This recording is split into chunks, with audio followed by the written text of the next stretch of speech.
So there's just a huge difference between prices, sizes, quality, colours, shapes, whether they're for indoors or outdoors. It's crazy. It's a bit of a minefield. You can spend as little or as much on these things as you like. Right, what is good, guys? Welcome back to the YouTube channel. In today's video, we are going to be looking at 15 essential accessories that you're going to need to get for your dog. This is a very exciting process because I'm guessing those of you who are watching are looking at getting a puppy. Maybe you have purchased a puppy and you're waiting for them to be ready to be picked up, and going doggy shopping for all of these essentials is an exciting period, but it can be a bit of a minefield. So in this video, hopefully I'm able to break things down for you. Hopefully I'm going to be able to save you from not needing to buy things that you think you need when you actually don't.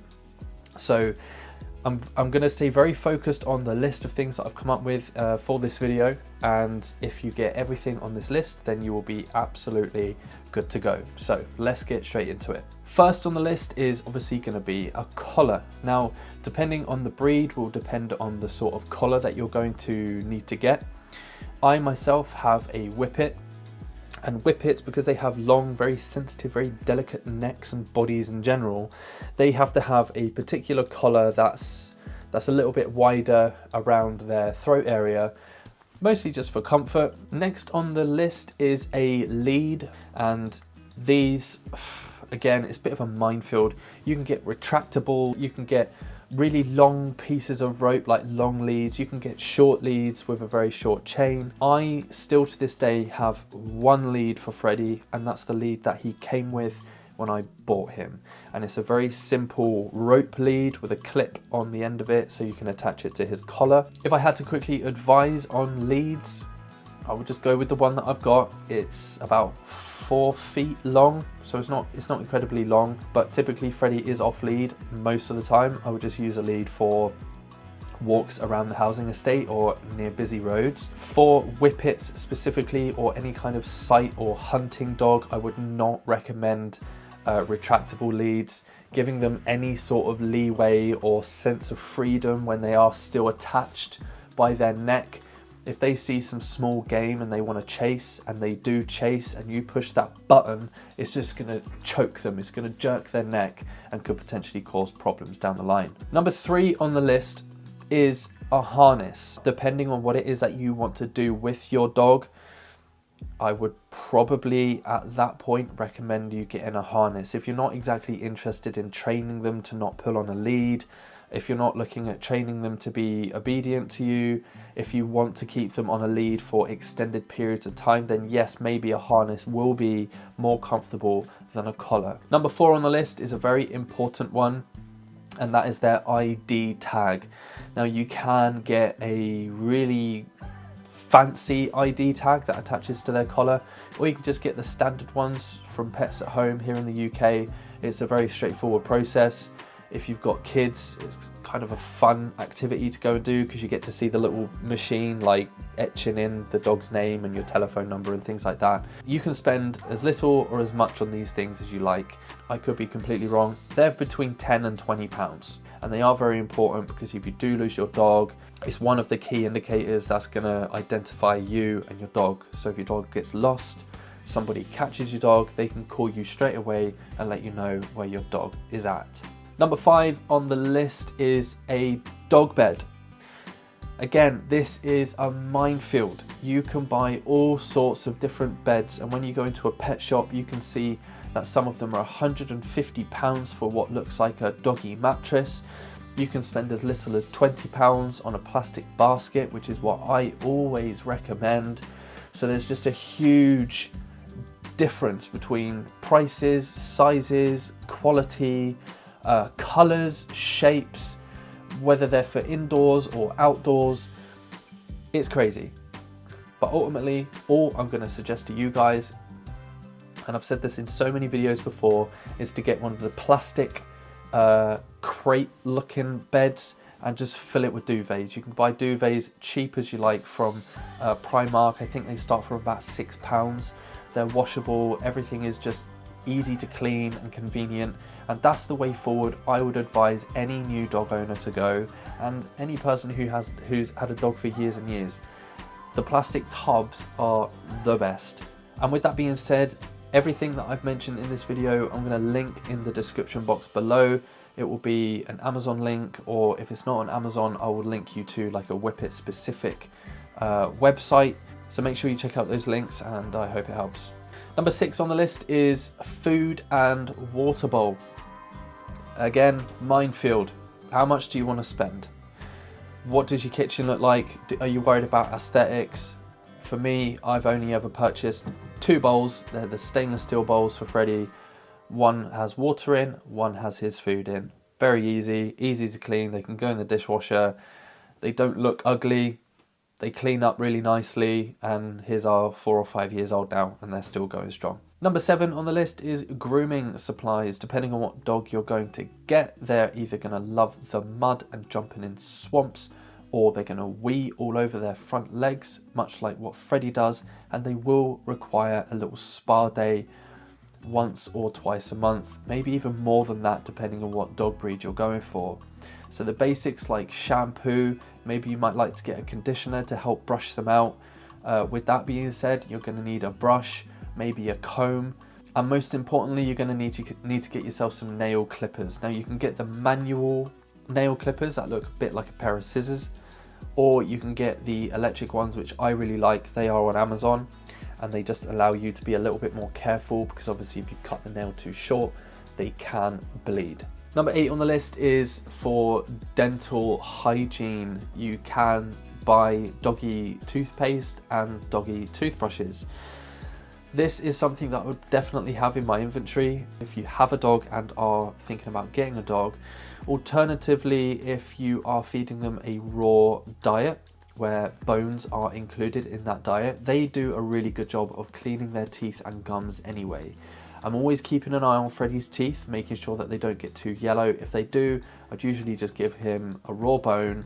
He has a really good chew on it, and the cleaning that a bone does for a dog's teeth is absolutely magical. But if you're not looking at feeding your dog a raw food diet, I would definitely recommend you getting them a toothbrush and some toothpaste and brushing their teeth as often as you feel necessary. Number 9 on the list is something that you're going to need to figure out for yourself, and ultimately it is doggy toys. My dog Freddie has no interest in toys whatsoever, so I just don't buy them. He is purely driven by food. All dogs are different. Some dogs are driven by food and toys. Some are driven by just toys. Some are driven by just food. So it really depends. I would definitely buy them like the rope with the sausages on, so you can have a little tug of war game and introduce them to like playtime. They can be good training tools if the dog is driven by toys. Toys are not that important really if your dog is not interested in them. If they are, obviously go to town. Number 10 on the list is important for me and any person who has a sight hound, a coat and jumpers, raincoats, things like that, because they have such short coats. Freddie is mostly skin on his undercarriage, and he does get very cold. Even up until this time of year, he still wears his jumper out and about. This will obviously depend on the breed that you're getting. If you're getting a German Shepherd, they're probably not going to much appreciate you wrapping them up in a sweater vest. Number 11 is training treats. Now this could be a little bit of a controversial one, because when I was training Freddie, what I would do is use his breakfast and dinner food as his training food, just to ensure that I wasn't overfeeding him throughout the day. In order for me to train Freddie most efficiently, I did buy training specific food, so he had a much richer diet. I was feeding him fish, cheese, and even sometimes sausage, just anything to drive him crazy, just so I could get the behavior out of him that I was really looking for. So when I say training treats, I wouldn't advise going out and buying these processed treats, because it's going to upset the dog's stomach and probably give them some diarrhea, especially as a young dog or puppy. I've got nothing against with feeding them a more richer diet like fish and like cheese. because the training process isn't forever, so you can get away with feeding them higher fat content food. Number 12 on the list is some accessories for the car. Anushka recently purchased me a rear seat cover, which is a really nice product actually. It clips onto the back headrests and the front, and it creates this like hammock situation on the back seat. So it keeps them safe because they can't get into the front of the car. Also, you might look at getting them a little seat belt for the car as well, maybe a blanket for the car, so when you're out and about and you're driving, not only are they safe, but they feel safe and they are also very comfortable. Number 13 on the list is a really important one, and I think we're all guilty for not having enough and even forgetting them sometimes, and that is poo bags. If you are getting a puppy, that thing is going to be pooping everywhere all the time for months.